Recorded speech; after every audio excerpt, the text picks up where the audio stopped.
Hello developers, welcome to my video series on Microsoft Flight Simulator add-on workflow. Today we are going to learn about SimObjects. Well, the files associated with SimObjects. SimObjects have a number of different files that are required that your add-on can work as an aircraft, if your add-on is an aircraft, and it has to be seen in the sim and animated. I mean, sitting there doing nothing is not much fun, right? You had some exposure to these files when you looked at and built the sample simple aircraft project in the previous episode. Let's take it up a notch and now use the gauge aircraft sample. This one is a bit more complicated, so copy the gauge aircraft sample to your projects folder. What files have the data about how your airplane flies and its systems, the cockpit, cameras, engine, and other aircraft data? Well, this data is contained in specific config files. And those config files are in your SimObjects airplanes aircraft folder. These files have specific names like aircraft config, systems config, and flight model config. The file names can't be changed as they contain specific data for the SimObject to work. If your SimObject is something other than an aircraft, like a vehicle or a boat, say, you would have a simconfig file and nothing else really in this folder. One way to modify these files is in dev mode and use the aircraft editor. Just know you don't have to use that, but you could. And you could use a text editor like Notepad to modify and manage your config files also. There are a lot of config files and we'll review each one. A list of config files is as follows. You have your AI config file. Let's open that. And basically you have a typical config file with sections and key value pairs. So landing gear animation percent is 80%. Minimum RPM percent is 0.3098. The stick and rudder, this is used for aircraft autopilot information when the aircraft is a artificial intelligence aircraft. You also have the aircraft config. Again, same type of thing, sections and key value pairs with information about the aircraft. And then information about different versions of your aircraft. You may have a number of different liveries. That's in the aircraft config file. The cameras config, the cameras that are associated with your aircraft, the ability to look at your model or look at your aircraft from different perspectives. That information is here. The cockpit config, information about the aircraft instruments, fuel flow, fuel quantity, temperature, oil pressure, basically some instrument information for where does the red line start, where does the yellow line start and end, green lines, etc. That type of information. Your engines config, information about your engine. So if you have a piston engine aircraft, all of the information associated with the piston engine, with the propeller, and so forth. Your flight model. Flight model has weight and balance, contact points, your fuel, the airplane geometry, aerodynamics of the aircraft. There's a very large amount of data just for the flight model itself.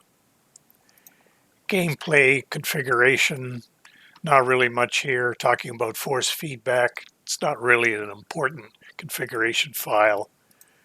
Your system's configuration file has lights, brakes, electrical, pedostatic, vacuum, stall, radios, autopilot information, etc. So those are the config files, and there's an awful lot of information there. The config files can be manipulated directly with an editor. I have them open in Notepad, or you can use the aircraft editor in Sim to manipulate the data here. There are some other files here too. These are called flight files, the FLT files. They contain initialization data, and depending on where you start your flight. If we open one of those up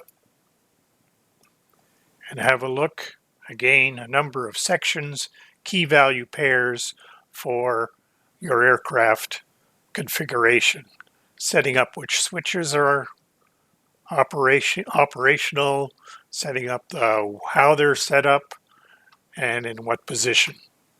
So you have a number of these flight files for different aspects of where you start your flight. So if you start on the apron, well, most likely you're not going to have the engine started, and the control surface in a particular configuration, the throttle set. I can go on. There are different flight files all throughout: apron, approach, climb, cruise, final, hangar, runway, taxi, and so forth. These different flight files, like I say, contain parameters for you to set up your aircraft in a particular configuration when you start a particular flight. There are a lot of files for you to keep track of and manipulate. And the Sim has an editor, the aircraft editor, that will help you manage the config files, the CFG files. And you saw that in the simple aircraft episode. The flight files do not have an editor specific to their format. You just have to use Notepad++ or something suitable to edit them. But once you edit one, you can make minor changes to all of the different configurations and save them. And you'll have flight files for all the different flights that you can set up. Let's look at the aircraft editor. In the Sim, open your project and select the aircraft project in the project editor and build the gauge aircraft sample. I've done that here, and looks like it's built okay. 0 failed. So now in the dev menu, we could go to File, go into the editors. We can look at the aircraft editor. We can select our aircraft, the gauge aircraft here, and we can view all of the config file information on the aircraft editor. So when it opens here, you can see that we have a number of tabs. Each tab has a number of drop downs. So we can drop this down and look at a particular section in the aircraft config file: flight model, cockpit configs, gameplay, engines, the engine data, etc. And yes, this is where you put on your aeronautical engineering hat, your electrical engineering hat, your mechanical engineering hat, your avionics technician hat, and queue up your aircraft maintenance degree. I'm being silly? Well, maybe I am, maybe I'm not. But you do have the ability to plug in all sorts of data points and information to make your aircraft as real as you can. Well, as long as you can understand all this information that's being presented. But what about my own aircraft? What am I going to do? I'm going to be able to put all this information into my own build? Well, there's a shortcut. Maybe you could pick a default aircraft, the one that Asobo has provided, and if you have a single engine small aircraft, maybe you can use the 152 config files. If you have a twin engine aircraft, perhaps you can use the DA62 configuration files. And if you're making an airliner, then there's all sorts of airliner config files. So you could start at least with a base of the default aircraft config files and go from there. You may have heard that the aircraft editor has some bugs. So before we change anything, we should make a backup copy of our flight files. And all I did was make a copy of the package sources folder. I just made a copy within my projects folder here.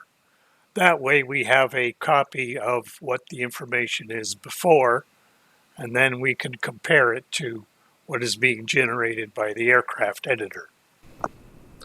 Let's change something that you're going to have to change in your add-on no matter what. We'll change the flight model contact points and the weight and balance data. So we'll click on the flight model tab and we open up the contact points, and down at the bottom here we have a list of contact points. The first three, 0, 1, 2, 3, are the center gear, the left gear, and the right gear. What we'll do is we'll turn on the gizmos, and there's a little bit of a bug at the moment. Hopefully they'll fix this soon. Go into the view gizmo, change that to local, and everything will look okay. So the contact points you can see are right at the bottom of the wheel there, and what we're going to do is we're just going to drag them down a little bit. It's the nose. Do the left gear down a little bit. And we'll do the right gear down a little bit. And then what we'll do is we'll save and resync. So we'll save the config file information and resync the data. So basically it's just going to do a mini build, so to speak, of the config data that we made some changes here too. So we'll wait for that to process, hopefully not too long. There we go. And we move things around. So since we moved the contact points down, the contact points are really here on the asphalt. Well, that made a change to our floating aircraft. Let's put them back to some more reasonable ones, and then we'll sync them again. Put that one there. Move this one back. And we'll also move this one back.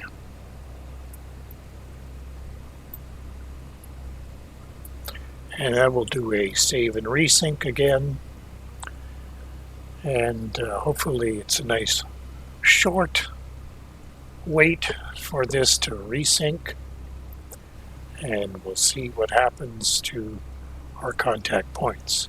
So basically you will take your aircraft editor and make all your adjustments to config files. And here, look, we've put the contact points back to where they were. Well, let's change the weight and balance a little bit. So we'll close this one and we'll open up the weight and balance. And let's just move the empty weight CG position. So show the gizmo, and you can see that the empty weight position is somewhere close to the middle of the aircraft. What happens if we just drag that a little bit behind the wheels?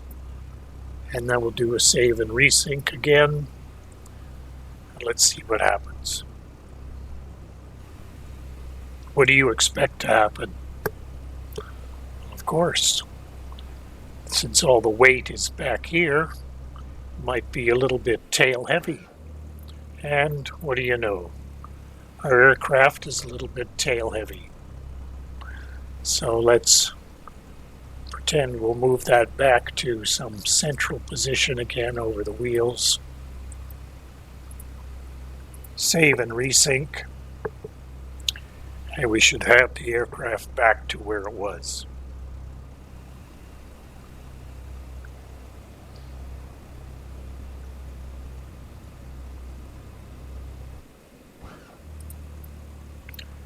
And there we go, the aircraft is balanced again, and so forth.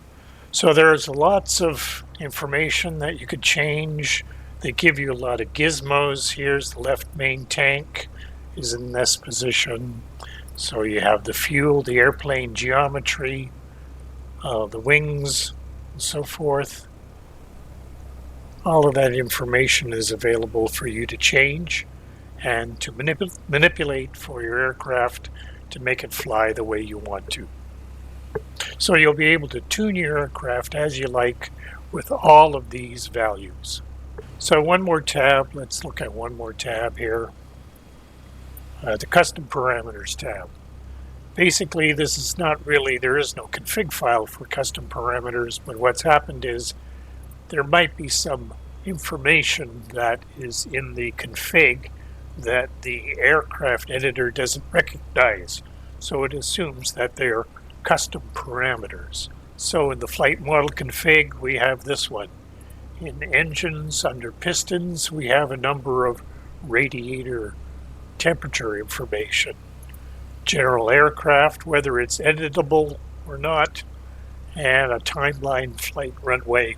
So this might be data from FSX or whatever, but it just tells you that these are parameters that you may not have real information about. You can open the config files also in Notepad++ or a suitable editor, and we'll do that now. So let's first close Aircraft Editor. Can't do this at the same time. You should be able to use Resync, but let's leave it open. I'll just leave it open for now. And what we'll do here is we'll bring in our flight model configuration into Notepad,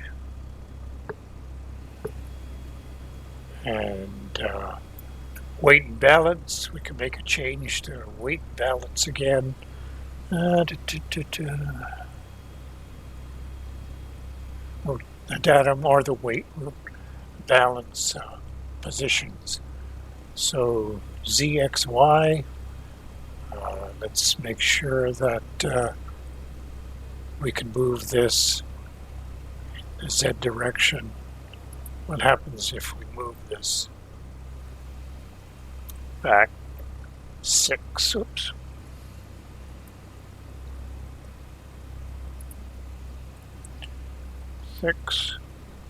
We can save that.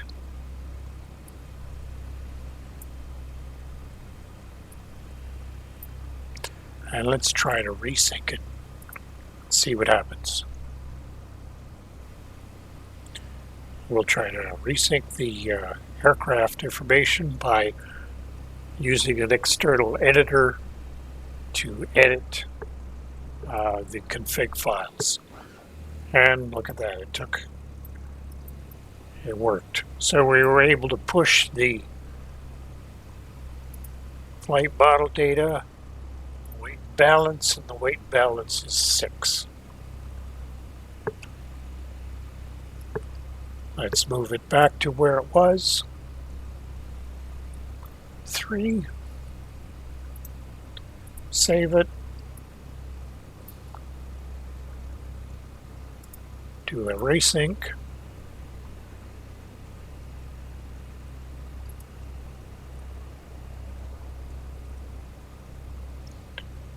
I wish it was faster. Oh, there we go. And look at that. We put that back and we have our aircraft weight and balance in the proper location. Let's do a comparison between what we had in our config files before compared to what they were after. We'll use that utility program that I suggested. It's called WinMerge, and when you install it, it'll be available in your file folders context menu. So WinMerge, open it up, and you get information regarding the files that you have. So we had SimObjects, we are comparing the two. They have the same subfolders, so just drill down until you get to, and it's highlighted that everything else is the same, it's green, except for the flight model config file. That changed because we made all those changes to them. Had a previous date of 2022, and now it's got today's date. If you double click on that, it then tells you what's changed. And a lot changed. This is due to the fact that Aircraft Editor also made some formatting change to our files. At the same time, we made those changes to the empty weight CG position. Used to be 4, I changed it to a decimal number here. The station load, there's no more space here, so they made a change there. They made a change to the contact points, so it was 1 or the copy, so the previously is 4.0, 4.45, and here they've changed it with a bunch of decimals, moved a few pieces of information out. The fuel, they moved some spaces. So all of these things have changed in the Aircraft Editor, whether you liked it or not. So remove some spaces here, compressed it a little bit, and so forth. So the WinMerge utility allows you to see the changes that were made to text files. And this is what they look like. Let's take it up another notch. Copy the DA62 SDK sample version to your projects folder. If you did download that, do so now and install it. You can install that from the dev menu, the help menu file. We'll use that as our sample from now on. So if you just open that file, and we have the DA62 here, same type of model folder structure, package sources, SimObjects, airplanes, DA62 SDK, and then all of the files. We're going to go into the model folder this time, a little bit more complicated than the last ones, the simple aircraft or the gauge aircraft. We're going to talk about what's in this folder. And the first thing is the model config file. Another configuration file, so you could probably guess what that looks like. It's a bunch of sections with the key value pairs and so forth. So in Notepad++, we have the model options section, which has a statement here with a semicolon in front of it. Basically, semicolons are comments, so they're not really code, just explanations for you to understand what's in the particular code. We have these key value pairs with exterior, show interior equals true. So if true, when showing the exterior, also show the interior model. The default is false. So it kind of explains everything in this particular case. And the models themselves for the model section has an exterior model, and that is related to the da62.xml file, and that is a model behaviors file. The interior is the da62_interior.xml, and that relates to the model interior or the cockpit. When you select this aircraft in the world map, you're loading the model config files, so you're loading this file. And you can see that this file makes reference to the XML files that are also in this particular folder.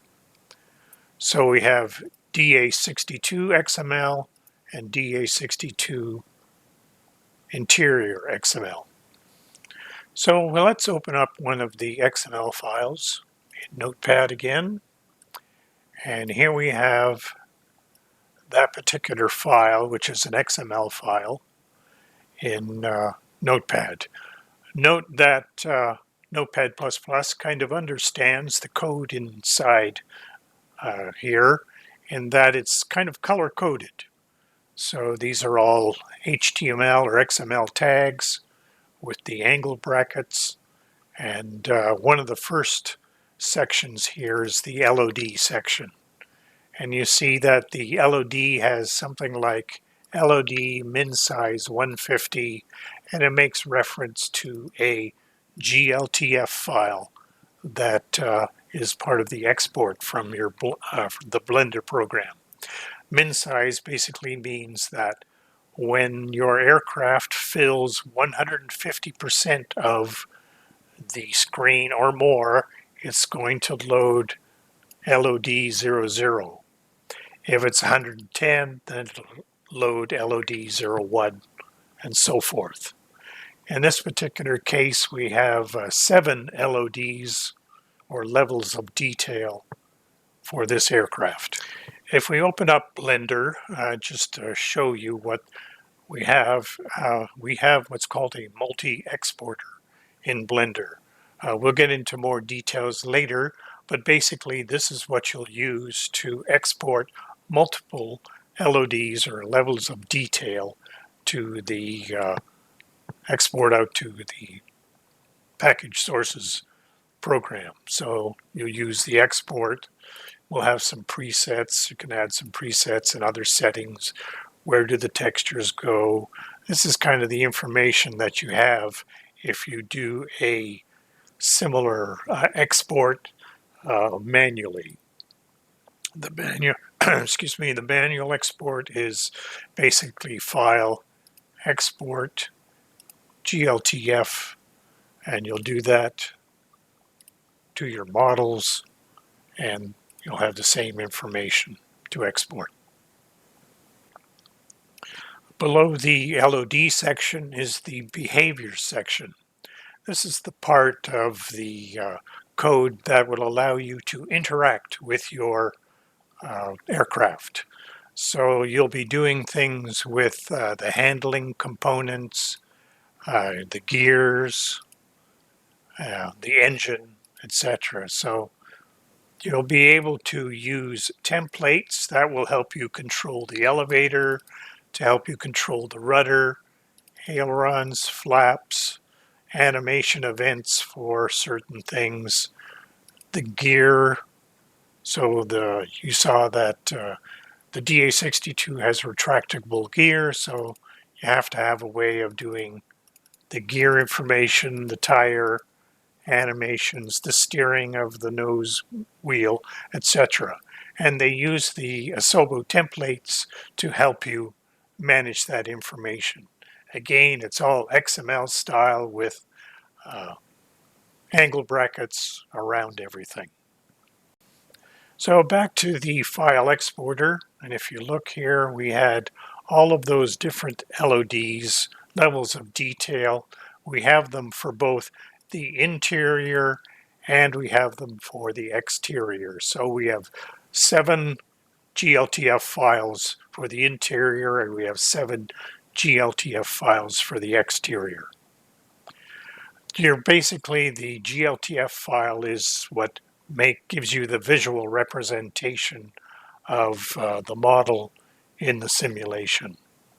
GLTF stands for Graphics Library Transmission Format.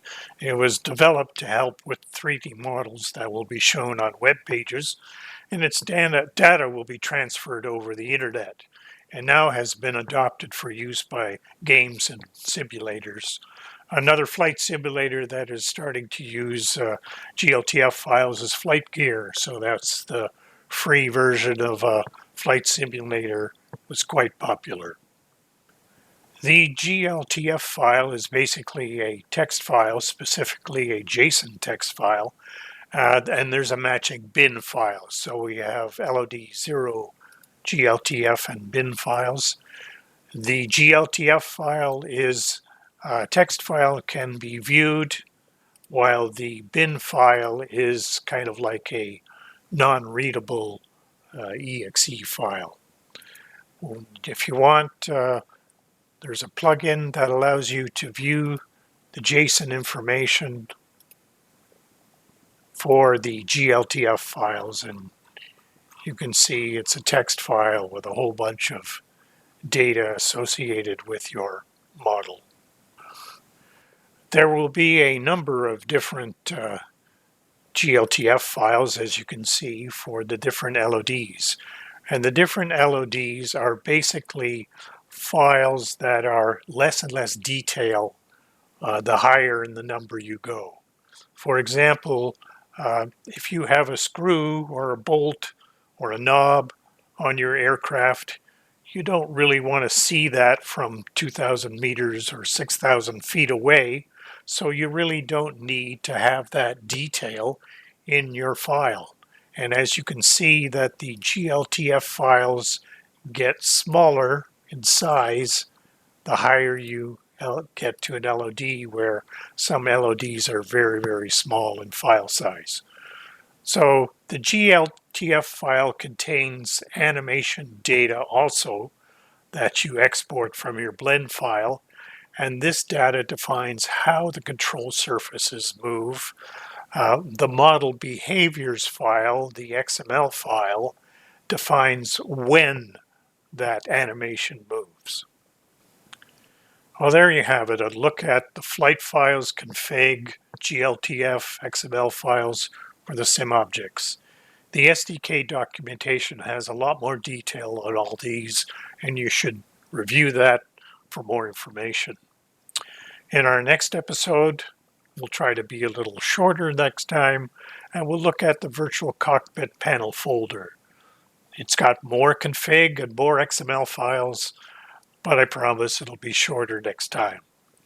Before going into the next video, review the aircraft editor and look at all the data points. Some you'll be able to figure out, some you'll have to Google and look up in the SDK documentation. Good luck, and see you next time.